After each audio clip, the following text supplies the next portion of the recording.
인간은 자신의 생활을 구성하는 기준틀을 만들어야 할 필요성을 느꼈다.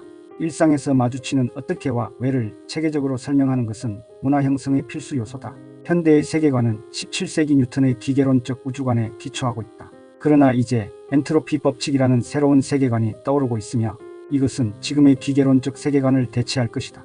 엔트로피 법칙은 연력학 제2법칙이다.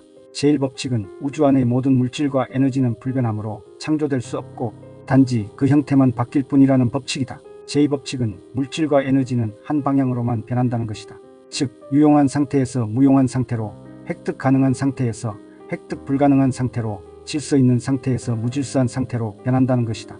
엔트로피란 우주 내 어떤 시스템에 존재하는 유용한 에너지가 무용한 에너지로 바뀌는 정도를 재는 척도이다. 아마도 몇 년만 지나면 모든 학문의 기준이 엔트로피 개념에 따라 완전히 바뀔 것이다. 어떤 시기에 특정 세계관이 형성되는 것은 당시 환경에서의 에너지 상황과 밀접한 관련이 있다. 이 주장을 증명하기 위해서는 과거 우리의 인식이 어떻게 형성되어 왔는지 관찰해야 한다. 플라톤, 아리스토텔레스 그리고 그리스인들은 역사를 지속적인 쇠락의 과정으로 보았다. 플라톤과 아리스토텔레스는 가장 좋은 사회 질서는 가장 변화가 적은 것이라고 생각했다. 그들은 변화와 성장은 최초의 완벽한 상태를 조금씩 갉아먹는 것을 의미한다고 생각한 것이다. 따라서 이상적인 상태는 이러한 쇠락을 최대한 늦추는 것이다. 결국 그들의 목표는 최소한으로 변화된 세계를 다음 세대에 물려주는 것이었다. 중세 전반에 서유럽을 지배했던 기독교적 역사관은 이 세상의 삶은 다음 생을 향해 가는 중간 과정이라는 생각이었다. 이 세계관도 그리스적 순환의 개념은 버렸지만 역사를 쇠락의 과정으로 인식했다. 이와 마찬가지로 중요한 개념은 원죄다. 원죄로 인해 인간은 자신의 운명을 개선할 여지조차 박탈당한다고 생각했다. 결국 중세 사람들의 세상에 관한 판단은 신이 모든 것을 통제하는 완벽하고 질서정연한 구조물이었다. 소르본 대학의 자크 티르고 교수는 1750년 세계사에 관한 새로운 개념을 주장했다. 그는 중세까지 이어지던 역사의 순환과 지속적인 쇠락의 개념을 거부하고 역사를 축적의 산물이며 진보라고 주장한 것이다. 당시로서는 혁명적인 발상이었지만 사람들은 이를 받아들일 준비가 되어 있었다.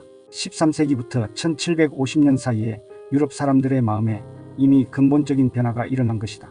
이 변화가 성장하고 성숙하여 오늘날 우리의 세계관이 되었다. 현대는 기계의 시대다. 따라서 정밀, 신속, 정확이 가장 중요한 가치다. 기계는 우리의 생활 방식이며 우리의 세계관은 기계에 집약되어 있다. 우리는 우주를 저절로 정확하게 돌아가는 정교하게 만들어진 기계로 생각한다. 또한 우리는 이것을 지구상에서도 그대로 재현하려고 한다.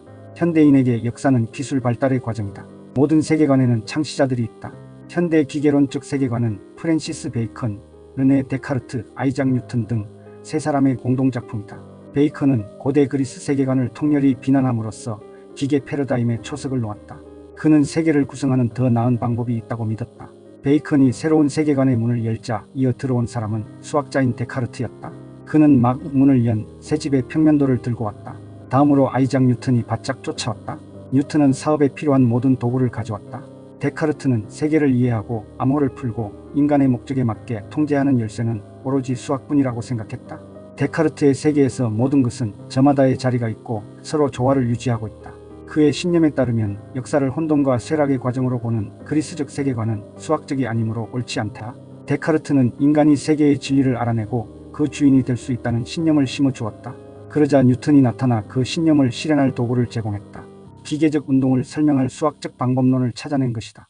뉴턴은 왜 행성들은 그렇게 움직이는가, 그리고 왜 나뭇잎은 그렇게 떨어지는가를 하나의 법칙으로 설명할 수 있다고 주장했다. 기계론적 세계관은 운동하는 물체만을 다루었다. 왜냐하면 그것만이 수학적으로 측정될 수 있기 때문이었다. 이 세계관은 기계를 위한 것이지 인간을 위한 것이 아니다. 그러나 유럽 학자들에게는 여전히 의문이 남아 있었다. 왜 사람들의 활동은 뒤엉킨 혼돈의 상태로 보이는가? 경제는 왜 질서정연한 기계론적 설명과 맞지 않는가?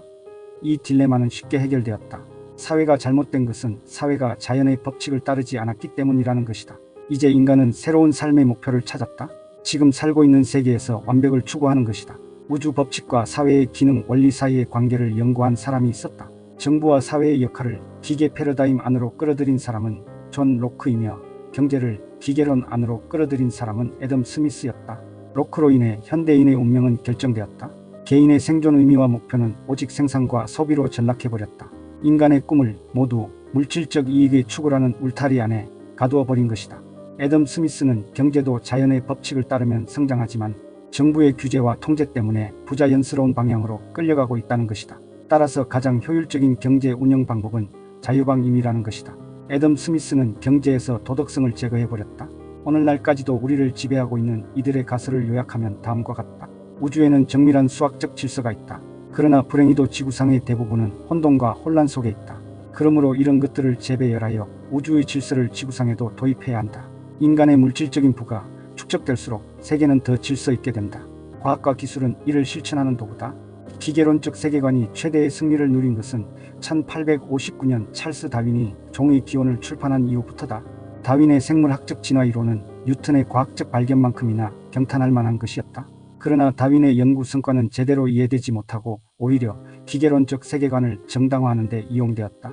스펜스와 사회학적 다윈주의자들은 자연도태의 개념을 적자생존의 개념으로 변형한 것이다. 기계론의 가장 큰 특징은 진보라는 개념이다.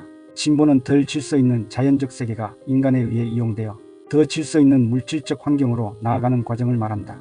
기계론적 세계관, 수학, 과학, 기술의 세계관, 유물론과 진보의 세계관, 우리가 경험하는 세계관을 설명할 수 있다고 주장하는 세계관은 이제 생명력을 잃기 시작했다. 왜냐하면 이 세계관들이 뿌리내리고 있는 에너지 환경이 이미 빈사 상태에 이르렀기 때문이다. 미래 세대는 완전히 새로운 패러다임 속에서 살 것이고 이제 우리는 여러 각도에서 그 패러다임을 들여다볼 것이다.